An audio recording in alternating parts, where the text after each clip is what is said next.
Welcome again, friends. It's Great TV, and this week we've got a gadget that's got some legs to it. Got some leg to it. And also, there's some fishy business going on. We'll get into that and more. It's Great TV. Crack a beer and fire it up.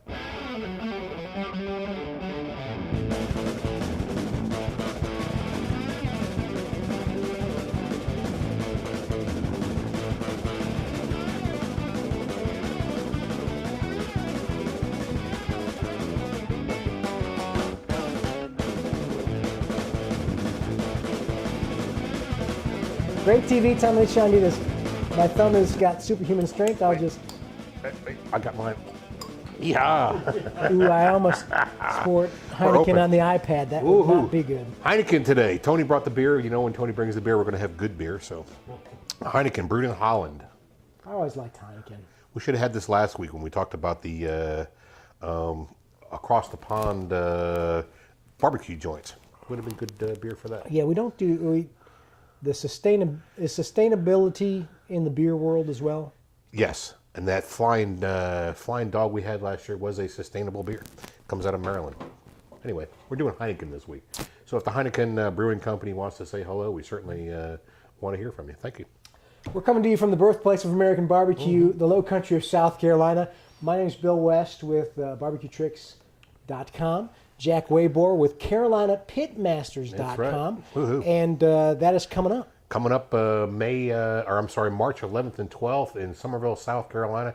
Come and learn how to barbecue. Get to CarolinaPitmasters.com and check it out. It's the only place you can get, you have hogs. You do a bunch of hogs. Sure. You get hands-on experience on That's right. things like that. And you got a bunch of guys that know different little angles. Yep. If you want to know how to win a barbecue competition, this is one little weekend, a class you can take that will give you years worth of knowledge. And I got to tell you, the greatest thing about Carolina Pitmasters, not only do we have a lot of cooks out there showing a lot of different techniques, because there's always more than one way to skin the cat, Bill, as far as cooking barbecue and what it's all about. So you get to meet a lot of the best. I try to put together the best cooks that we can put together and make this happen. But at the end of the deal, on Saturday afternoon, we bring in certified judges, and we have an open judging going on where you can actually watch the process of how judges judge, and it's open as far as the format goes. It's an open for question and answer, so you can actually ask a judge, what is it that you're thinking about when you're doing that? Or why did you score something this way? Or what are you looking for? And I got to tell you, you put 10 judges together with a bunch of cooks, and it really is an eye-opening experience. What a great time we have. Yeah, it's good to hear that side of it. Absolutely. There's one thing, this wasn't from Pitmasters, but you're going to have a lot of pig skin there because you're going to do whole hogs. Oh, yeah. Remember, you showed me something where you could actually make pork rinds, because when you got the rinds of a whole hog or whatever, it's not like pork rinds that I like to eat. No. Crackling, or how did you do that? We make cracklings on occasion. But cracklings is a violent process, and you have to be able to make it. You have to be able to, after the hog is violent. It's a violent reaction, because what you're doing is you're cranking up the heat and you're forcing the moisture out of the skin, and that's what makes it pop. And to get the skin to pop, you have to bring a lot of heat all at once. So it's good to do on the open pits when you're using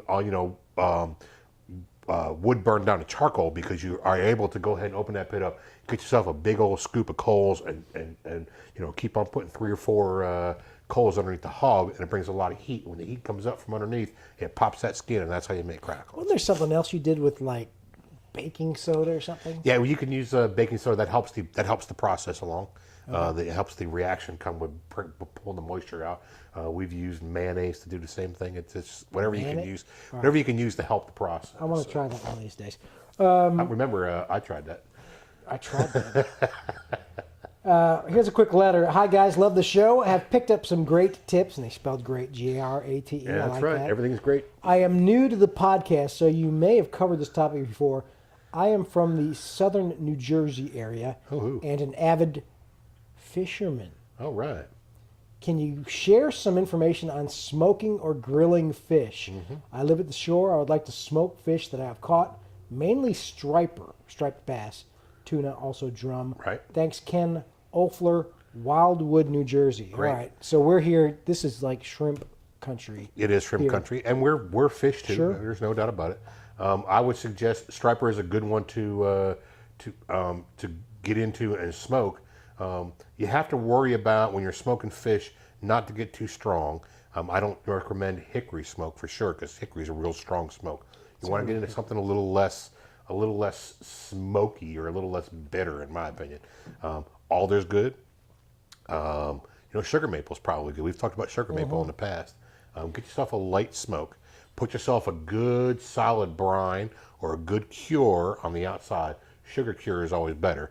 Make sure you get what's called a pellicle, and we can get into in another show. We'll talk about pellicles. But when you rub salt or cure on fish, you have to wait for it to kind of sink in and pull some of the moisture up. And pellicle's kind of a sticky little process where the moisture and the rub and the cure kind of get together, and it'll be wet. It'll be dry first, then it'll turn kind of wet, and then it'll turn kind of thick and sticky. That's called a pellicle, and that kind of protects the fish from being overcooked or over smoked. Well, what protects it from bacteria when you've got like a low temperature on it? Oh, the cure will help that. That's what the cure is for. The salt will help the bacteria stay out.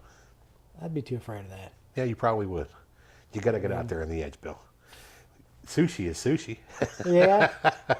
But this is even, give it a nice warm environment. That fish is just like, come on, bacteria, come.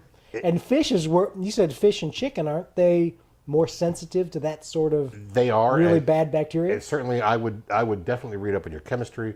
I would find a good solid process. If you want to hit me directly, hit me at jack@greattv.com, and I'll dig up all the stuff I know about fish and get it out to you and let you know the best ways to smoke fish. I don't smoke a lot of fish myself. I'm more into the proteins, more into the meat and chickens and pork and beef and that kind of thing. I don't do a lot of fish smoking, but I would certainly something that I would like to get into, and I know a ton of guys that do, and I'll be able to put you in the right direction. Yeah. Yeah, I'll stick with beef jerky, smoking some of that. But it's, I mean, I guess you got to use what you got to use. It is, and it's good. I tell you, that little bag that we talked about a couple of shows ago, that smoking bag, I think that would be great for smoking. And I see I used to see Emerald using that little pan with the slider smoker, and just use a little bit of sawdust. Yep, and they use that's a great technique. Also, fish. I think fish should probably should be smoked at a lower temperature, more along the lines of how you do cheese. See, there he goes again, though. That's terrifying. Yeah, that would be terrifying, and I could see how you would be hesitant about what you're doing. So I would say yes. It's probably good advice, Bill, to make sure that you get a solid technique, get a solid rub, solid cure, and make it all happen. This may be obvious. Can you smoke shrimp? And Yes. like scallops, I think I've heard of smoked Yes, scallops. you can. But once again, you got to be very careful because all the fishes are really delicate. When you start throwing hickory on a shrimp, you're going to just overpower it. All you're going to get is a little. So that's the biggest thing because you're hitting on the smoke. Yeah. You just don't get too heavy. You're going to get little hickory bites, and who wants to eat hickory bites? Not me. I like to taste shrimp, not hickory bites. Thanks, Ken, for the letter. Hopefully that gives you something to Hit me. to work with. I'll send you the information. Hey, thank you for the great plate. We got one anonymous Tumblr user. Look at this, chicken and ribs, and they said they did it on the UDS, which I was proud because I knew what UDS was. I'm Awesome. like, UDS is the ugly drum smoker. That's right. And it looks like they got some nice, not quite little drumettes. It looks good, doesn't it? And some ribs. Man, I'll tell you what, I'd eat that. Got a great plate. Send it our way. We love to highlight it on the show. Even if know you're a restaurant or you got a website you want to promote, we'll even put that up there. So You can send them to the website at greattv.com, or certainly hit them on the Facebook page, Great TV on Facebook. speaking of websites, you sent me a link to this because you got this. And they say that's not a website. I did. Firecraft.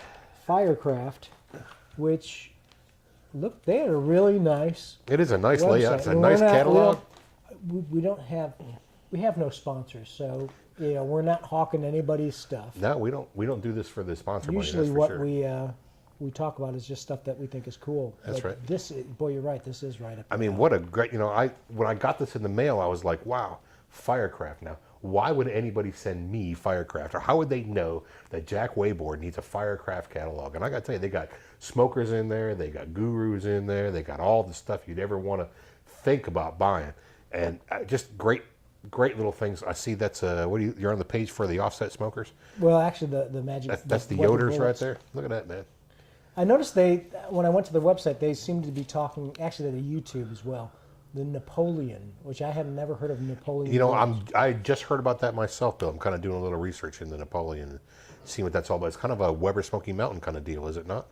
Yeah. Kind of a stack smoker. Yeah, that one is. But they had different. They had a cool thing on that they were demonstrating.